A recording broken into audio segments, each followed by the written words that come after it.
Welcome to a new episode of In Peace Stories. Our story today will take us to Iraq. I went to Iraq several times, but my first visit was shortly after the fall down of the Saddam Hussein regime in 2003. I joined an international organization working on issues of post-conflict reconstruction, and the objective of the work was to understand the issues in the communities after the war and to understand what are the needs of the communities and how to work on them. I went as an expert on conflict resolution from Arab and Islamic perspectives, joining people who work in the area of development and post-conflict reconstruction. It was a big group of people mainly from Iraq, but also some people from other Arab nationalities, especially from Jordan. And in that project, we would go to different communities around Baghdad and meet with individuals and leaders of the communities to try to understand what are the major issues they are dealing with. Sometimes they were dealing with issues of just water, not arriving sufficiently, or electricity, but sometimes they were dealing with some issues related to social issues or political issues. So that was the work we were doing. And we would go travel around with a group of five, six people. One time during one of those trips, it was myself and there was 4 other people. And I remember in the car we were driving, there was a driver, and next to the driver there was a woman from the team. She was from Iraq herself. And next to me in the back seat were 2 other guys. I think one was Jordanian and one was Iraqi. And we were driving, going to a certain location. And on the way going, I noticed that there was this big mosque that seemed to be almost complete but still under construction. And I remembered at that time that we heard about a big mosque that Saddam Hussein was building, supposedly was going to be the largest mosque in the Muslim world. And he called it the mother of all battles. So I asked it, is this that mosque, the mother of all battles that Saddam Hussein was building? And the woman sitting in the front said, yes, that's the one. And she said, that shows you how he was using our money and wasting our money as Iraqi people on his mosques, his palaces, and all his projects that he thought were important while we suffered and we struggled. And she started to get so critical about Saddam Hussein, about everything that he has done. As she was talking, the guy sitting next to me passed to me under his arm a small piece of paper. In that piece of paper, he wrote, "Do not listen to her. She is Shia, and I will talk to you more when we finish our trip." We completed our visit to that location, came back to the hotel. The young woman left to go to her house. And then that guy on the team who gave me the paper sat with me, and he started to insult everything that was Shia. He had said, of course, in the piece of paper that she was Shia, don't listen to her, and I'll tell you more about it. And now he was just going off on everything Shiites and how they are liars and how they are bad people and how they are everything that I cannot even use the words in such a recording. From that experience and from other experiences I have seen in the past few days in Iraq, I realized that the situation is really bad between Shia and Sunni. Yet, another incident happened that made me realize that issues are way more complex than we think.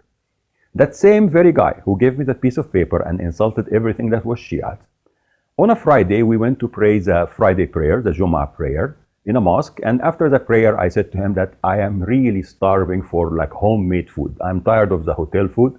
Do you know any restaurant here that makes good homemade food or home-like food? And he said, yes, there is one restaurant that I used to go to when I was in college here for 4 or 5 years, and that was my regular place. They make the best food. I said, let's go. So we went to a neighborhood called Karrada. And in that restaurant, once we arrived, I see that guy was greeted with hugs. Everybody was so happy to see him. He was so happy to meet all of them. It's as if a family found their lost son after a long time. It was amazing to see that scene of reunion between that guy and the owners and the workers of that restaurant. And we sat down, and he was just so proud of himself, very happy, feeling like he's at home finally. And I look around that restaurant, and then I realize from all the images and pictures on the walls that obviously this restaurant is owned and run by Shia people, because you can identify from the pictures and images if that was a Shia place or a Sunni place. So when I saw this, I said to him, what is this?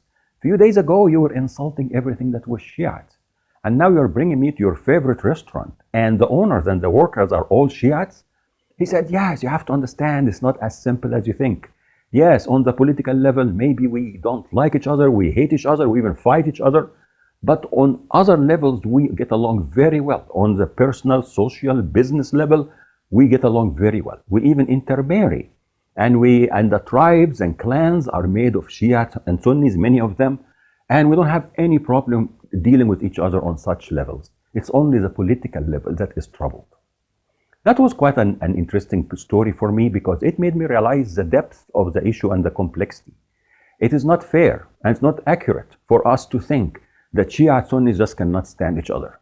It is not true. And as a matter of fact, when I met more academicians from Iraq in the last 2-3 years through my work doing training on conflict resolution, I came to see the bond and connection between Shia and Sunnis professors, men and women, on all levels. And that confirmed to me what I saw in that earlier story from 2003, when I saw this young man, no matter how upset he was with politics of Shia Sunnis, his favorite restaurant and friends were Shiites.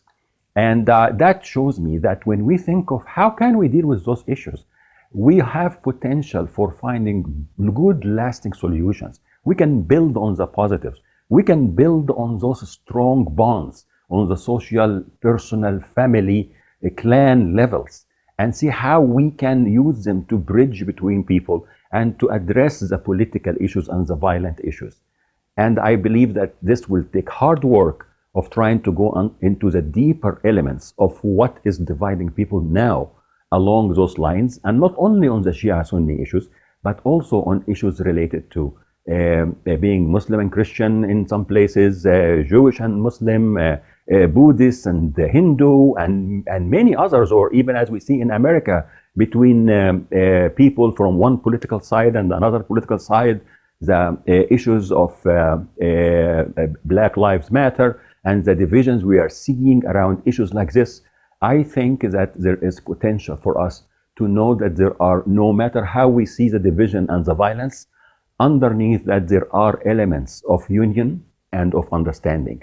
And we need to understand them and to build on them, rather than to keep working on remedying the violent elements. We need, in addition to the remedy of the violent elements, to work on the deeper, long-lasting, transformative dimensions of what can make things more positive and healthy and peaceful on the long term. I hope you found that story useful, and until more stories, in peace. Amen.